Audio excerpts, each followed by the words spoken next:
All right, today we are going to be using what we did in the last video, using those logarithmic properties.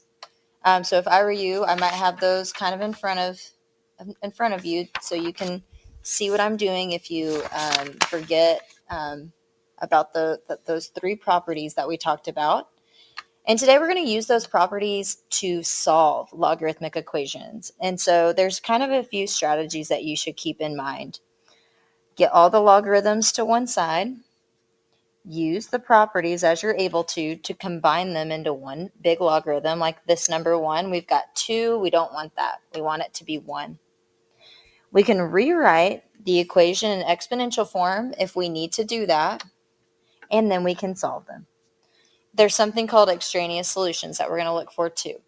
Basically just means extra.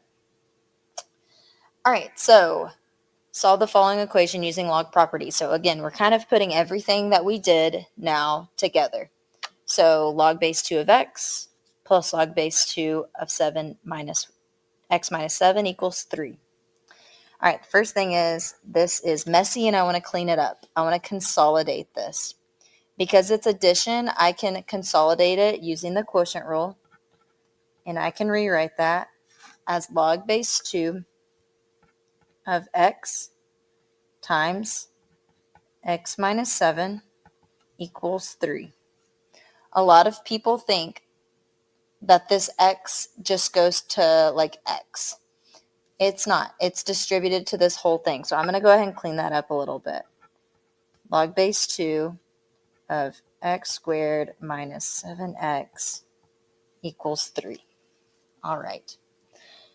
The next thing that I'm going to do is I'm a little stuck, and the x is a little stuck too. So I want to change the way this looks. This is when we can rewrite this equation in exponential form. Again, this is when we take this value and we can rewrite this from logarithmic to exponential form. And this is the same as 2 cubed equals x squared minus 7x. All right. 2 cubed is 8 equals x squared minus 7x. Okay. If you haven't seen quadratic equations for a while, then we will be talking about them more in depth, but one of the prerequisites for this class was to be able to factor. So in order to factor, we have two solutions here. Again, this is a quadratic equation. It's a parabola. So when I say it has two solutions, most of the time it has two answers for x, and those answers represent the intercepts. When we solve for x, that's basically what we're finding. So in order to solve for a quadratic equation, we need to set it equal to 0, which means I need to move the 8 to the other side. If I move the 8 to the other side, I now have this quadratic equation set equal to 0, and I can solve for my x. The problem is this is all jumbled together, and I need to make it into factors. In order to make it into factors, you do first term times your last term. So there's really a 1 in front of this x squared. So 1 times negative 8. And I need to find factors of negative 8 that add up to negative 7. So I'm gonna list them. Maybe negative 8 and 1, 8 and negative 1, 4 and negative 2, right? Like there's a lot of combinations that we can make the factors, things that multiply together to equal this middle term. But I need it to equal negative 7. So when I add these, negative 8 plus 1 is negative 7.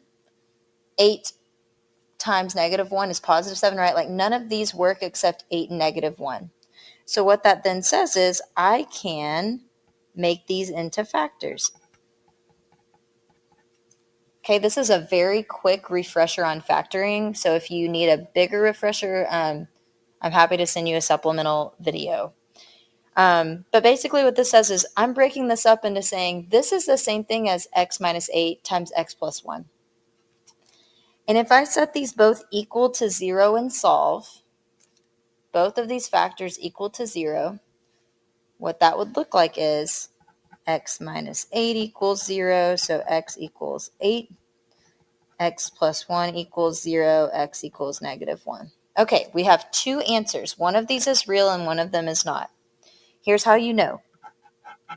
Logarithmic answers, for the most part, have to give you a positive solution when you're looking at log base 2 of whatever this is. And so if you have a negative value, that is your extraneous solution. It's basically extra. And so your real answer is 8. We will have another one of these that you can practice to make sure that you feel good about it. And that will be here. Number 3.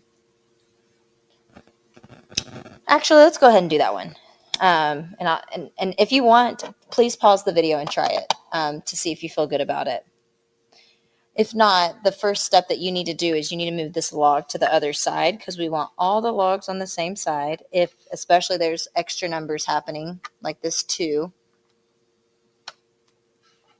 There is something cool that we can do when we have the exact number of logs on the same side, but we'll talk about that soon. So I moved this log base 3 of x to the other side. If I do that, this is what I get. I then want to clean this up. I want to only see log written once. So because addition is happening between these, I can say this is the same thing as x plus 8 times x. So again, very similar to the other one. If you want to pause the video and try for yourself.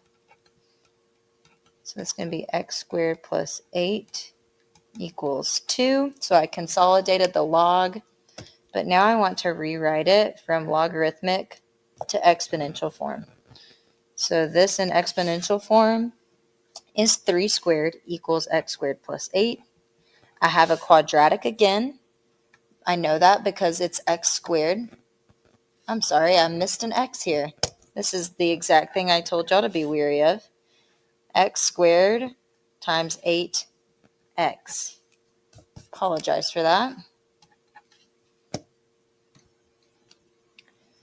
Then we can move this 3 squared to the other side. If I move the 3 squared to the other side, again, because I want to set my quadratic equal to 0, that will be subtracting 3 squared. And 3 squared is just 9. And we need to factor this. So I multiply my 1, my a term times my c terms, my first times my last, 1 times -9. And I want factors of -9 that add to positive 8. So we have a few different ones that we can do. -9 and positive 1. Positive 9 and -1 and 3 and -3. And I want to say, okay, if I were to add these two, which one has an output of positive 8?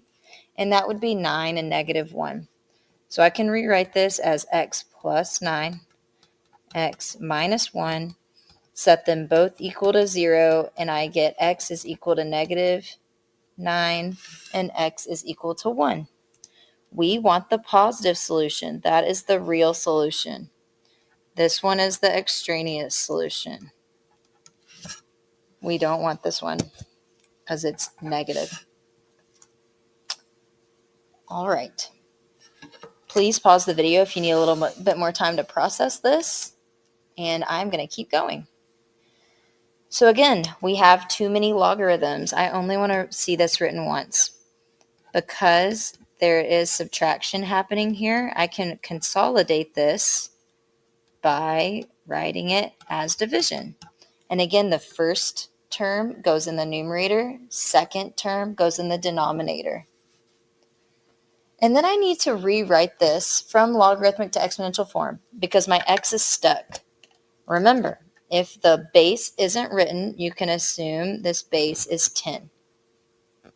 So I'm going to rewrite this from logarithmic to exponential form. So that's 10 to the 1 equals x plus 11 divided by x plus 2.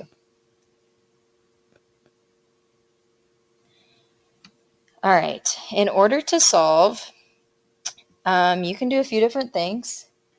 You could do cross multiplication if you wanted to, which is what I will decide to do because I think that's the easiest way. But if you are looking at this and thinking of a different way, that's totally fine. You could multiply the x plus 2 to the other side, so that works too. Cross multiplication says 10 times x plus 2 is equal to, there we go, is equal to 1 times x plus 11, which is just x plus 11. I'm going to go ahead and distribute the 10 to both of those terms to make it 10x plus 20 is equal to x plus 11. All right, so at this point, it's just solving for x. So we've done a lot to get here. We had to consolidate the logs. We had to go from logarithmic to exponential form, but now here we are, and things are going to get better. So I'm going to move the x, and I get 9x. And I'm going to move the 20 to the other side, right? I'm trying to get the x's and normal numbers each to their own side. So go ahead and do this if you need a little bit of time. And when I solve for this, I get a negative number. That's okay. This can happen sometimes that you get a negative x. It's kind of weird when it happens, and it is rare, but it does happen. You can check. So what do I mean by that? If I get two answers, I need to plug in x back into this original equation, like literally plug in log base 2 of 8 plus log base 2 of 8 minus 7, and just press equals, and you should get 3. When I do the same thing for negative 1, you'll either not get the answer or you will get an error, and that is how you know it's an extra solution. Same thing for negative 9 here. If you plug it into this equation, you will get an error. Versus if I plug this into the equation, if I plug in negative 1 for my x, log of negative 1 plus 11 minus log of negative 1 plus 2, I will get an output of 1. And again, we've talked already about how to put this in your calculator, so I won't show you this explicitly right now. Okay, now there's a lot going on here.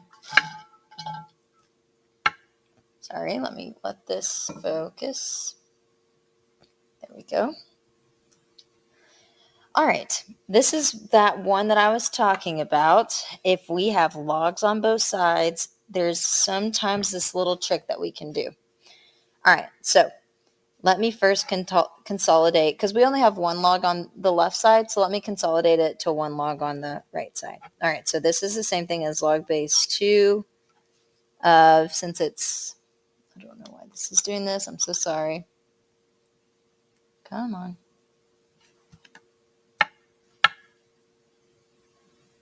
All right. Since it's addition, I can consolidate this to multiplication. So 4 times 3 is 12 equals log base 2 of, oops, I did not give myself enough room. I am so sorry. Okay. Very messy handwriting. But the point is, if I have exactly the same log on both sides and no extra stuff, so it's not like log base 2 of 12 plus 3. Like we just have log base 2 of something. It's not the same as if it was earlier, right? Like I had log base 3, but I had this extra 2. And this extra 2 messed everything up. Right now, that is literally log base 2 is equal to log base 2 of something else. If that happens, you can cancel out the logs. What do I mean by that? I mean, yeah, exactly what I mean. You can cancel out the logs and just set the parentheses 6x plus 1 equal to 12 and go ahead and solve. this is really nice when this happens because it just simplifies your life a little bit. Okay, let's see. So I have 6x equals to 11. Divide by 6. I get x equals 11/6. Whoops, wrong way again. Okay. Now you should be able to, this is a very bad fraction. I'm going to rewrite this 11/6. I apologize. You should now be able to do all problems that have to do with solving logarithmic equations. In the next video, we'll talk about application problems and our last logarithmic video.